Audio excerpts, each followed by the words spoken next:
The Suzuki Kizashi enters its second year with some tweaking of trim levels by adding the word Sport to the previously offered GTS and SLS models, creating a couple of cars with a little more bite to their appearance.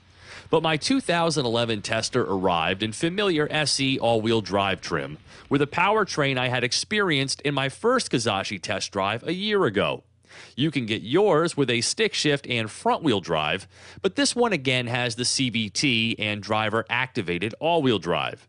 This car, with just a few low-cost options, including $130 for the attractive ice blue metallic paint, stickers for $24,299.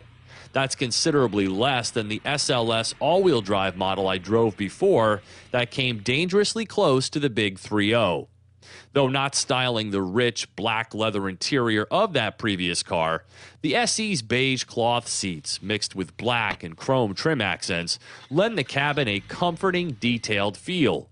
And the Kizashi is sized on the small side of the sedan crowd, somewhere between a compact and a midsize. Gladly, rear seat head and legroom is adult-friendly, but compare it to a Subaru Legacy, and it's quite a bit smaller inside and out. Hopes of a turbo or V6 to help assuage some of the Kizashi's sluggishness have not come to fruition, so the only engine remains a 2.4-liter dual overhead cam 4-cylinder, making a noteworthy 180 horsepower and 170 pound-feet of torque.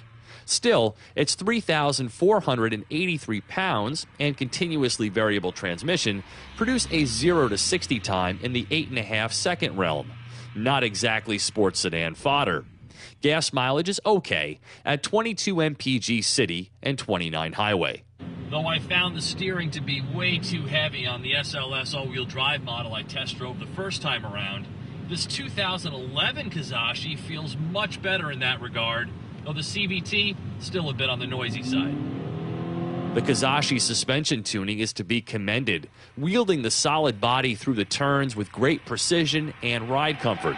18-inch Dunlop all-season high-performance tires are now standard on the SE trim, a nice fit for this car.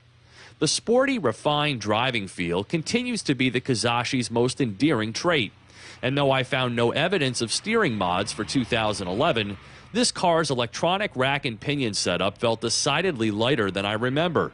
A big plus. So I walked away from this Kizashi test week feeling much better about Suzuki's flagship.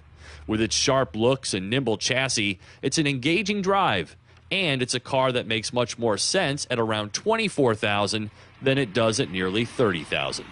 For Drive Time on Yahoo Autos, I'm Steve Hammis.